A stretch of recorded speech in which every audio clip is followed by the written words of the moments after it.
Salut les sportifs, j'espère que vous vous sportez bien, qu'il fasse beau, qu'il fasse gris, qu'il fasse chaud, qu'il fasse froid, le sport doit être là.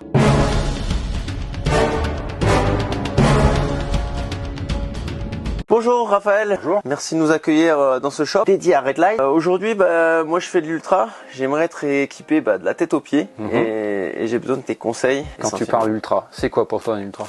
Pour moi un ultra, ça va être au-dessus de, on va dire 40 à 70 km avec des terrains plus ou moins techniques, ça peut être montagne ou colline. D'accord. Ton terrain de jeu c'est quoi? Terrain de jeu, moi je suis marseillais. D'accord. Ça va être les calanques et les collines relativement sèches. Et en fréquence, tu sors combien de fois par semaine? Cette chaussure-là, je la sortirai une fois par semaine. Ouais. Parce qu'après, je vais avoir des chaussures un petit peu plus dynamiques sur mes intermittents. Ouais, ok. Après, moi, ce que je vais te conseiller, on va voir certains produits. Ouais. Après, ce qu'il faudra surtout voir aussi, c'est par rapport à la forme de ton pied. D'accord. Parce que même si j'ai le meilleur produit au monde, mais que le volume de pied correspond pas à ton pied, ça collera pas et il faudra pas insister. D'accord. D'accord. Je fais quoi? J'enfile mon pied dedans? Eh ben, on va. Alors, déjà, moi, par rapport à ce que tu m'as dit, préparer un ultra, moi, j'ai envie de dire, on va partir sur une chaussure qui a un maximum d'amorti, un maximum de confort a priori, et puis après on va voir un peu avec ton pied. J'ai l'impression qu'il t'as pas un pied de danseuse étoile, hein. Ça va. Donc voilà. Donc moi par rapport dans la gamme Redline, on va dire j'ai une chaussure avec un pied fin, une chaussure avec un volume de pied, une boîte à orteils un petit peu plus large, et puis là j'ai quelque chose qui pourrait correspondre à ce que tu veux. Pourquoi? Parce que j'ai un volume de pied assez conséquent. Et puis j'ai un amorti total, c'est les chaussures style oversize, donc amorti plutôt confort. Ça j'insiste, c'est les caractéristiques techniques, il faudra vraiment que tu mettes ton pied dedans pour voir si ça colle. On répète constamment, il faut essayer les chaussures. C'est crucial, et puis un conseil, évitez le matin à 9h, parce que le pied il a pas gonflé.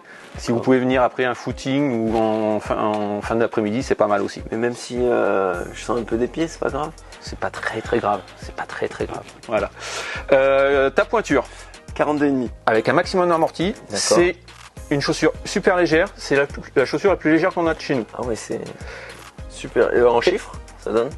En chiffres, en prix? Non, chiffre en poids. En poids, 295 grammes, je crois, quelque chose comme ça. D'accord, ok. Voilà. Donc fourchette relativement basse. Oui, ouais. Là, techniquement, après en drop, on est sur quelque chose d'assez standard. On est à un drop de 6. Donc la différence entre le talon et le bas du pied, voilà. Ok. Là, c'est un petit peu plus haut, là, c'est un peu plus bas, et c'est le delta entre les deux. D'accord, ok. Donc t'as pas à mettre dans tous les pieds non plus. Si je suis débutant. Voilà. C'est vrai que les débutants, généralement, c'est un drop qui est un petit peu plus prononcé, quoi. Mais et cette chaussure, elle est assez intéressante dans le sens où elle reste malgré tout assez dynamique si on est sur l'avant du pied. D'accord. Elle va pas être mollasse. Ouais, il y aura un peu de peps quand même. Il y a du confort avec de la dynamique, que quand même, ce que je recherche, t'as bien saisi mes. Après, voilà. Je vois un beau pare-pierre sur l'avant, sur la Toastbox qui a l'air sympa, qui protège bien. On sent qu'elle est solide, on va pas la déchirer au premier run. Le talon également, il est sympa. Là, je vois qu'il y a des protections. Il y a des petits renforts, exactement. Le talon qui accroche aussi derrière, je sens. Ouais, ça, tout à fait. Sympa. Tout à fait. Et puis on a là, ça se voit moins, mais on a une bonne semelle de propreté aussi, qui est bien. Si tu veux, regarde, jette un coup d'œil, tu vas voir. On a 3 inserts à l'intérieur de la semelle pour finir d'apporter du confort, quoi. Donc là, les gens, c'est pas de la semelle propreté Nike où il y a absolument rien. Basique, quoi. Là, Donc, du coup. Ça, on va essayer, on va mettre le pied dedans. Ouais. Si ça colle et que tu as encore un doute, ici à Saint-Pierre, nous on a un énorme avantage, c'est de pouvoir tester les chaussures gratuitement à la journée. Ça c'est le top. Donc comment ça se passe? Tu hésites, machin, on passe au parc de test. D'accord. Tu prends la chaussure, tu me laisses ta carte d'identité. Ouais, je prends ton numéro de téléphone et tout. Si je pars en courant? Non, c'est pas tout à fait ça. C'est quand tu vas revenir, quand tu vas revenir, on va discuter, tu vas repartir et je vais oublier de te donner ta pièce d'identité. Donc c'est pour reprendre contact. Non, c'est un test à la journée, il est gratuit. D'accord. Et l'idée, c'est qu'après, tu nous fasses un petit débrief de la chaussure. Voilà. Donc normalement, hors contexte Covid, on a un ordinateur qui est dédié à ça. Et tu marques, j'ai testé ça, bien, pas bien, amélioration, le ressenti, etc. Et après, ça monte tout ça, au niveau pôle R&D, quoi. De pouvoir tester ça sur le terrain de jeu, quoi. On appelle ça, nous, c'est un échange collaboratif. c'est gagnant-gagnant. Puis on va voir les retours clients. On n'a pas parlé du grip de la chaussure. Grip de chez Red Light, je suppose. Voilà, c'est un modèle de semelle Sensor 3. On a des crampons de 4 mm. D'accord. C'est quelque chose qu'on retrouve assez fréquemment dans les chaussures oversize. Souvent, à ma connaissance, et je dis pas tout connaître, parce que ça bouge tellement vite dans ce monde-là.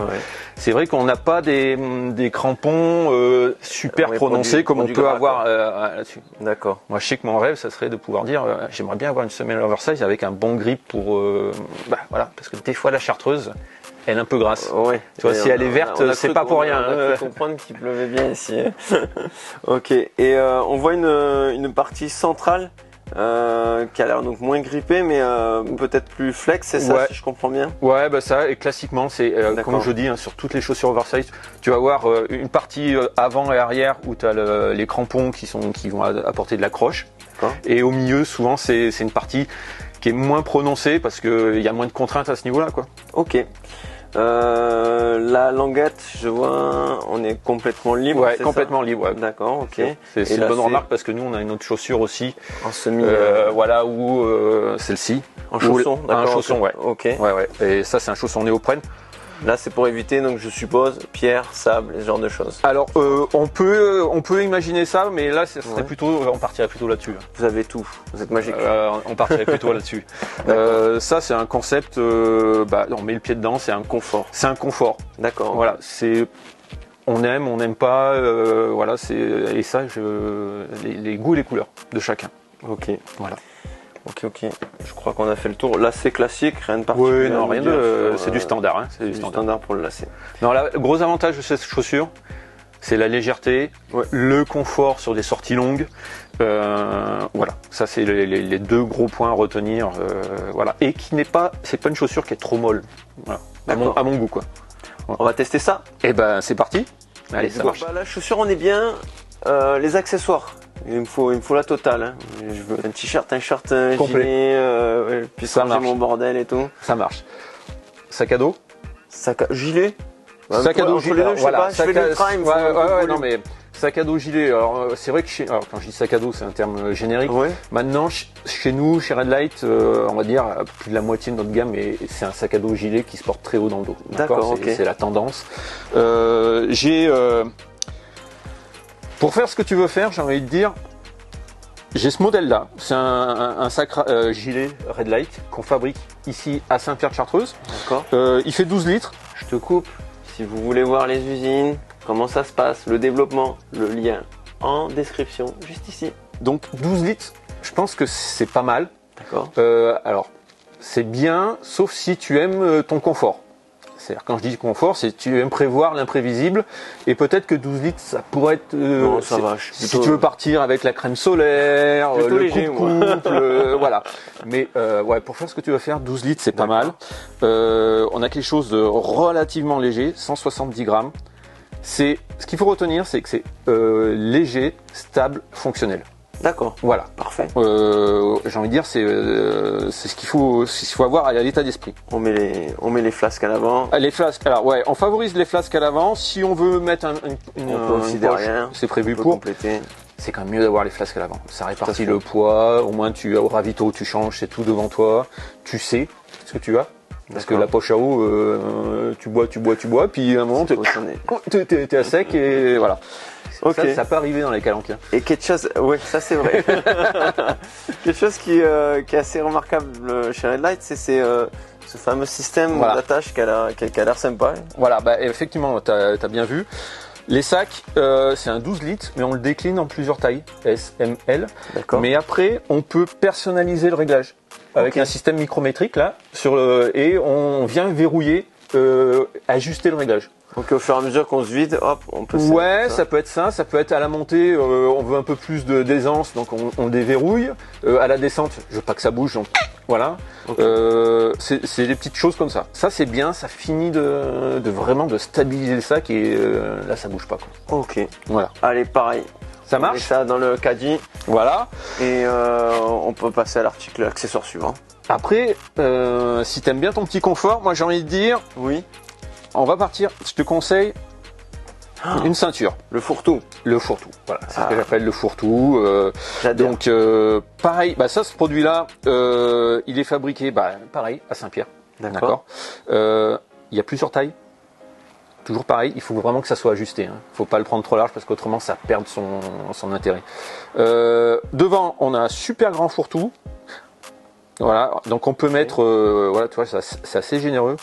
Moi, ça, je l'utilise pour aller courir 3 heures. Je mets le coupe-vent, la couverture de survie, 2 barres de céréales et puis 2 flasques rigides de 300 ml sur les côtés. Tu vois, tu les mets ici là. Ok. Tu les mets de chaque côté, c'est bien, ça répartit le poids, c'est pas mal. Et puis tu as une poche sécurisée. Avec le zip. Voilà, pour mettre le fameux téléphone, les clés, etc., avec le zip. Et devant là, pareil, derrière, je veux dire, le porte-bâton. Porte-bâton. Ouais. D'accord. Donc on peut, sur une petite sortie, on peut même sortir qu'avec ça. Ouais. Alors, ça dépend tout le niveau d'exigence qu'on a. C'est ça, tu peux. Moi, je te dis, je pars courir avec ça pendant 3 heures, ça suffit. Stéphane, le président pareil de Red Light, il court avec ça. Il fait 30 bornes, il prend que ça. D'accord. Ok. Voilà. Mais pour toi, ça peut être effectivement le fourre-tout. C'est-à-dire qu'en trail, les barres de céréales, le téléphone, les mouchoirs, les machins, il y a tout ce que tu mets tout et ça après tu le fais tourner, voilà. Okay. Dans ton sac, normalement j'ai envie de dire tu le sortiras pas, tu mettras juste les bidons et puis ça tu mettras tout ce que tu vas avoir besoin sur toi, quoi. Ok, d'accord, ça marche. Donc ça c'est vraiment caddie ultra et tes sorties courtes. Okay. Tu vois, c'est vraiment super polyvalent. Donc là, double utilisation les sportifs. Ouais. Il faut raisonner aussi sur plusieurs choses. Le petit short, qui va bien, Red Light. Celui-là est intéressant en ultra. Pourquoi ? Parce que pareil, il y a des rangements de partout.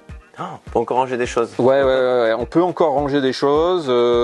Tu vois, pareil derrière, on a la poche sécurisée pour le téléphone, les clés, pour les sorties courtes. Sur les côtés, on a toujours pareil des fourre-tout. Le téléphone, il rentre aussi. Après, il peut avoir une tablette. Mais bon, généralement les mecs ils ont pas de tablette, c'est plutôt les filles qui ont des... Ah d'accord, c'est ton côté féminin, d'accord. C'est ça. Et puis là devant on a des petits rangements, pareil là j'ai envie de dire là c'est la poubelle. D'accord. Parce que comme c'est pas sécurisé, on met ici et voilà. Et après c'est super léger, pareil, agréable. Ça c'est pas mal. Au top. D'accord. Et puis après, si on veut rester dans le cadre... un peu le petit t-shirt Red Light qui va bien, qu'on fabrique ici, pareil, toujours à Saint-Pierre, en Cool Max. Aéré. Voilà. Et léger. On reste dans la thématique. Ouais. Et on respecte. Voilà. Donc voilà. Ok, ça marche. Merci d'avoir sélectionné ces articles. On va tester tout ça. Oui, il va falloir y aller au mastic maintenant. Et les sportifs, là, on revient du resto. Non, on revient surtout de courir, mais on a mangé entre temps parce qu'on avait faim. Là, je vous fais un retour sur cette chaussure. Première chose, et très très choquant, ça a été le grip. Elle accroche du feu de Dieu. Super légère, elle est dynamique, un peu raide parce que c'est quand même une chaussure qui est faite pour de l'ultra. Et c'est vrai que j'aurais tendance à la mettre plutôt sur des grosses distances, 40, 50 et plus. Et pas du tout donc sur des petites distances où je vais aller chercher une chaussure très dynamique. Cependant, si tu as un gabarit un peu fort, ça peut peut-être faire l'affaire. Là encore une fois, à toi de mettre les pieds dedans et d'aller la tester. Parce que là ici, chez Red Light, tu peux carrément la tester sur site. Donc ça c'est vraiment le top. Au niveau du drop, là j'ai mis un petit warning comme d'habitude parce que là on est sur un drop de 6. Donc le drop de 6, il faut avoir l'habitude de courir avec ce type de chaussures. Si tu as tendance à envoyer du talon et que tu es débutant, je te le déconseille. Là il faudra se diriger sur une chaussure un petit peu plus haute. Voilà, donc un ressenti très très bon sur ce modèle de chaussure. Cette Red Light Responsive Ultra coûte 140 €. Donc on est sur la moyenne du marché, pas de souci, c'est ni trop cher ni pas assez. On va pas se leurrer pour avoir le pied dans quelque chose de bien et confort. Il faut à un moment donné mettre les mains au portefeuille pour pouvoir te mettre une belle paire de chaussures. Dans ce test, exceptionnellement, on a fait plusieurs produits à la fois. Tant qu'à faire, on a fait également le gilet. Le gilet, méga léger, vous en doutez, même si on l'a dit tout à l'heure, il tient super bien au corps. Pourquoi il tient bien ? Il y a cette histoire de système de fit, de précision, ça fonctionne, mais alors du feu de Dieu. C'est-à-dire que quand tu es super léger, tu peux serrer à fond. Tu as envie de délester, tu peux. En un quart de coup de doigt, ça fonctionne. Donc ça, c'est bien. Moi, j'adore et je suis fan des pailles. Ça, vous l'avez vu sans doute dans mes stories Instagram. Il est ici. Moi, je suis fan des pailles. Et là, pour le coup, ils sont super bien placés parce qu'ils sont vraiment juste devant la bouche. Donc là, c'est vraiment bien. Le gilet, il est au niveau de la cage thoracique. Et c'est pas tous les gilets où ça se passe comme ça au niveau de l'hydratation. Parfois, certains tombent un petit peu plus bas et ça gêne un peu dans la rotation. Là, il tient très très bien au corps. Et tu peux le charger parce que là on est sur du 12 litres, donc là tu pars en ultra sans problème avec. Gilet, absolument rien à dire, les attaches ça se passe bien et il y a tout ce qu'il faut en termes de poche. Ce gilet d'hydratation donc est vraiment top. Autre détail également très important, c'est que les flasques sont tenues entièrement jusqu'en haut. T'as pas ta flasque là qui pend comme sur certains gilets et qui s'amuse à balboter dans tous les sens. Le gilet donc Red Light Responsive 12 litres est à 149,99 €. C'est que des produits français. On est sur du Made in France et pas que le blabla, parce que là je t'invite à aller voir la vidéo que je te mets en lien juste ici, où on a les ateliers ici en Chartreuse. Donc vraiment là on fait également le bonheur de français et je vous le conseille. On est sur le haut de gamme de chez Red Light évidemment, donc on n'a rien sans rien. Si tu as des besoins bien plus bas ou des volumes de gilets plus bas, là je t'invite à aller sur le site qui est dans la description pour aller voir ce que tu as besoin, ou si tu veux que je teste un autre type de gilet, n'hésite pas à me le dire en commentaire. Et également profites-en pour t'abonner à ma chaîne et mettre un pouce bleu. Je te dis bon et saucisson, portez-vous bien surtout. Machina!